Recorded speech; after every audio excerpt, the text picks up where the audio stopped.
بہت. جب ان کا غصہ اتر گیا تو میں نے ان سے کہا بھائی 100 نمبر تو اللہ نے بھی نہیں مانگے، آپ کیوں مانگتے ہو؟ اللہ نے کہا ہے فمن ثقلت موازینہ، جس کی نیکیاں بڑھ جائیں گی گناہ تھوڑے ہوں گے تو پاس کر دوں گا. تو 100 نمبر تو اللہ نے بھی نہیں کہا کہ ایک گناہ تیرے کھاتے میں نہیں ہونا چاہیے. 100/100 نمبر لے گا تو جنت دوں گا، نہیں تو ریپٹ مار کے جہنم میں ڈالوں گا. تو 100 نمبر تو اللہ بھی نہیں مانگتا، اسے پتہ ہے میرا بندہ کمزور ہے، کبھی گناہ کرے گا کبھی نیکی کرے گا. تو وہ کہتا ہے جس کے پاس 51 نیکیاں ہوئیں اور 50 گناہ ہوئے تولوں گا تو 51 جھک جائیں گے نا، 50 معاف. مثال دے رہا ہوں میں. ہمارے علاقے میں ایک زمیندار تھے، وہ ذکر بھی بہت کرتے تھے، گالیاں بھی بہت دیتے. ادھر سبحان اللہ تیرے فلانے، الحمدللہ کے ساتھ ایک پھکڑ تولتے تھے. ساری زندگی وہ ایسا ہی کرتے رہے. جب وہ فوت ہو گئے تو کسی نے ان کو دیکھا تو انہوں نے پوچھا کہ میاں صاحب آپ کے ساتھ کیا ہوا؟ آپ تو گالیاں بہت دیتے تھے. خود انہوں نے پوچھ رہے آپ تو گالیاں بہت دیتے تھے، تو آپ کے ساتھ کیا ہوا؟ کہ اللہ تعالیٰ نے میرے ذکر اور میری گالیوں کو تولا تو میرا ذکر بڑھ گیا تو میری بخشش ہو گئی. اللہ نے بھی کاؤنٹنگ رکھی ہے، پرفیکشن مانگی ہی نہیں. اگر اللہ پرفیکشن مانگتا تو پھر آپ کہتے تم کرتے کچھ ہو کہتے کچھ ہو. اگر میں کہتا صحیح ہوں تو ایک نیکی تو کر رہا ہوں، اور کرتا نہیں ہوں تو ایک گناہ کر رہا ہوں. کیا پتا میرا رب میرے کہنے کے طفیل میرے نہ کرنے کو معاف کر دے. بس ایک صورت میں ہے کام خطرناک کہ اگر میں اس کہنے سننے کو اپنی دنیا بنانے کا ذریعہ بنا لوں پھر خطرناک ہے. أَتَأْمُرُونَ النَّاسَ بِالْبِرِّ وَتَنْسَوْنَ أَنفُسَكُمْ وَأَنْتُمْ تُتْلُونَ الْكِتَابَ، وہ یہ آیت. لیکن اگر میرے اندر اخلاص ہے تو پھر میں انسان ہوں، کبھی اچھا کروں گا کبھی برا کروں گا، لیکن میرے ذمہ صدا لگانا ہے. تو بھائیو اس تبلیغ کے کام کو کرتے رہنا. اس سے ایمان بنتا ہے، ایمان سے دین وجود میں آتا ہے. دین کے 2 حصے ہیں، ایک عبادات ہے جس میں نماز سب سے اہم ہے. پھیری پہ ہو گھر پہ ہو نماز نہ چھوڑو. رمضان کے روزے ہیں، اللہ پھر رزق زیادہ دے دے، حج کرو زکوٰۃ دو. لیکن عبادات بڑی محدود ہیں اور اس میں کثرت اللہ نے مطالبہ بھی نہیں کیا، بلکہ اللہ تعالیٰ نے اس میں اعتدال ہی کو پسند فرمایا ہے. اللہ تعالیٰ نے ہمارے نبی لمبی نمازیں پڑھتے تھے تو اللہ تعالیٰ نے روک دیا کہ ما انزلنا علیک القرآن لتشقی، میرے نبی میں نے تمہیں قرآن اس لیے نہیں دیا کہ تو لمبی نمازیں پڑھ کے تھکتا رہے. درمیان نہ چل.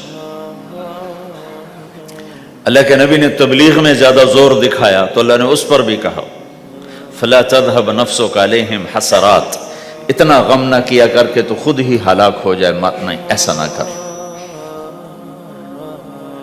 تو عبادات محدود ہیں اور اس میں اعتدال مطلوب ہے. سارا دن مصلی پہ بیٹھنا یہ اللہ نہیں دیکھنا چاہتا. اللہ یہ دیکھنا چاہتا ہے کہ تو باہر جاتا کہ میں دیکھوں کہ اب تو کیا کرتا ہے.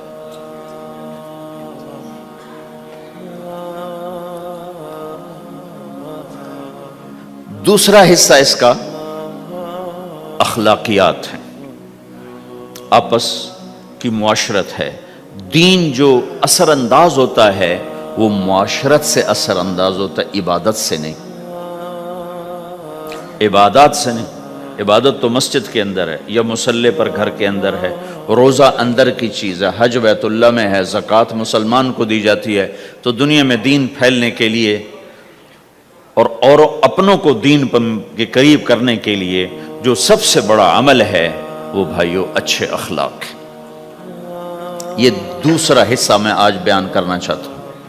اللہ کے نبی نے فرمایا ایو عرل اسلام اوثق، مجھے بتاؤ اسلام کا سب سے مضبوط عمل کیا ہے؟ تو صحابہ نے کہا الجہاد. یا رسول اللہ جہاد. اسلام کا سب سے مضبوط عمل کیا ہے؟ صحابہ نے کہا جہاد.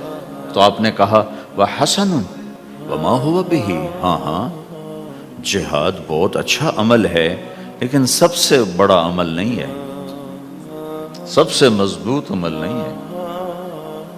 انہوں نے کہا جی الصلاۃ، نماز، تو ہم نے کہا ہاں وحسنۃ وما ہی بہا، نماز بھی بہت اچھی چیز ہے لیکن وہ نہیں جو میں پوچھ رہا ہوں، سب سے اعلیٰ، سب سے اوپر، سب سے مضبوط نہیں۔ تو انہوں نے کہا جی الحج، حج، تو آپ نے کہا حج بھی بہت اچھا عمل ہے لیکن وہ نہیں جو میں نے پوچھا ہے۔ پھر صحابہ نے کہا جی روزہ، آپ کا روزہ بھی بہت اچھا ہے لیکن وہ نہیں جو میں نے پوچھا ہے۔ تو پھر صحابہ نے کہا یا رسول اللہ پھر آپ ہی بتائیں، ہمیں تو نہیں پتا۔ تو ہمارے نبی عبادات سے اوپر لا رہے ہیں، اپنے ساتھیوں کو عبادات پہ قائم کر دیا۔ ہر آدمی نمازی بن چکا ہے، ہر آدمی روزہ دار بن چکا ہے، ہر آدمی مالدار زکوٰۃ دینے والا بن چکا ہے، اور ہر آدمی حج کا جذبہ پیدا کر چکا ہے۔ اب آپ ان کو اخلاق پہ لانا چاہتے ہیں، چونکہ اسلام کی تکمیل اخلاق سے ہے۔ اسلام کو تشبیہ دی گئی ہے گھر کے ساتھ، بنی الاسلام علی خمس، تو بنیا کا لفظ عمارت پر بولا جاتا ہے۔ تو اسلام کی بنیاد میں ہے کلمہ، نماز، روزہ، حج، زکوٰۃ۔ اگر اس مسجد کی بنیادیں بھر دی جائیں تو اس کو مسجد تو نہیں کہیں گے نا، ہاں جی بنیادیں ڈال دی ہیں، چھت ڈالنی ہے، جب چھت پڑے گی تو پھر یہ مسجد کہلائے گی۔ تو اسلام کی بنیاد قائم ہو چکی تھی، اب آپ چھت ڈالنا چاہتے تھے۔ چھت کیا ہے؟ وہ اچھے اخلاق ہیں، تو اب آپ ان کو اوپر لا رہے ہیں، اوپر لا رہے ہیں۔ تو آپ نے جب پوچھا تو انہوں نے وہی کہا جو انہوں نے ابھی سیکھا تھا، نماز، روزہ، جہاد، حج، لیکن آپ نے سب کی نفی کر دی، نہیں یہ بھی نہیں، یہ بھی نہیں، یہ بھی نہیں، یہ بھی نہیں۔ کہا اچھا یا رسول اللہ آپ بتائیں، تو آپ نے فرمایا ان اوثق عر الاسلام الحب للہ والبغض للہ، اسلام کا سب سے مضبوط عمل وہ آپس میں اللہ کے لیے محبت کرنا ہے۔ اسلام کا سب سے مضبوط عمل وہ آپس میں اللہ کے لیے محبت کرنا ہے۔ اسلام کا سب سے مضبوط عمل وہ محبت ہے، اللہ کے لیے بغض ہے، اللہ کے لیے محبت ہے، یہ اسلام کا سب سے مضبوط عمل ہے۔ تو بھائیو، یہ چھوٹا سا معاشرہ اسلامی بن جائے، اس کے لیے بنیاد میں نے پہلے بتا دی، اب چھت بتا رہا ہوں، وہ ہیں اچھے اخلاق۔ اللہ تعالیٰ نے جب ہمارے نبی نے نماز لمبی پڑھی تو اللہ نے کہا درمیانی پڑھو، میں نے ابھی بتایا۔ تبلیغ میں دکھ زیادہ جھیلا تو اللہ نے کہا درمیانہ چلو۔ لیکن جب اللہ کے نبی نے اخلاق بلند کیے، اخلاق، تو اس پر بھی اللہ تعالیٰ فرماتا ہے میرے نبی ذرا اتنا نرم نہ ہو، تھوڑا سا سختی دکھا، آنکھیں دکھا، تھوڑا شوں شاں کر ہیں۔ تو میرے رب نے کیا کہا؟ واہ، میرے رب نے آپ کے اخلاق کی جیسی تعریف کی ہے، آپ کے کسی عمل کی ایسی تعریف نہیں کی۔ نماز کو کہا معتدل، اعتدال، دعوت کو کہا اعتدال، اور اخلاق کو کیا کہا؟ انک لعلی خلق عظیم۔ اور اس کو طاقت پہنچائی قسم اٹھا کے، نون، پھر قسم اٹھائی قلم کی جو علم کا ذریعہ ہے، والقلم وما یسطرون، مجھے قسم ہے قلم اور اس کی تحریر کی، ما انت بنعمت ربک بمجنون وان لک لاجرا غیر ممنون۔ ان دو آیتوں کو چھوڑ کر اگلی جو آیت آ رہی وانک لعلی خلق عظیم، اے میرے محبوب میں قسم اٹھاتا ہوں قلم اور اس کی تحریر کی، تیرے اخلاق بڑے عالی شان ہیں۔ یہ نہیں کہا تیرے اخلاق بڑے عالی ہیں، انک لعلی، علا، علا کا یہاں بہت عظیم الشان کردار ہے۔ علا یہ بتا رہا ہے کہ اے میرے نبی جتنے اخلاق تصور کیے جا سکتے ہیں وہ سب تیرے تابع ہو چکے ہیں، اور تو ان پہ سوار ہو چکا ہے، تو ان پہ چھا چکا ہے۔ علا چھا جانے کے لیے ہوتا ہے کہ تمام اخلاق تیرے غلام ہو چکے ہیں۔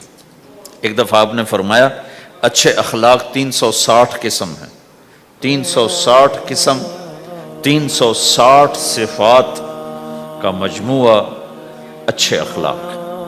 کوئی ایک صفت کسی کو مل گئی تو جنت میں چلا جائے گا۔ تو ابو بکر رضی اللہ عنہ سامنے بیٹھے تھے، کہنے لگے یا رسول اللہ افی منہا شیء، ان 360 میں کوئی میرے اندر بھی کچھ ہے؟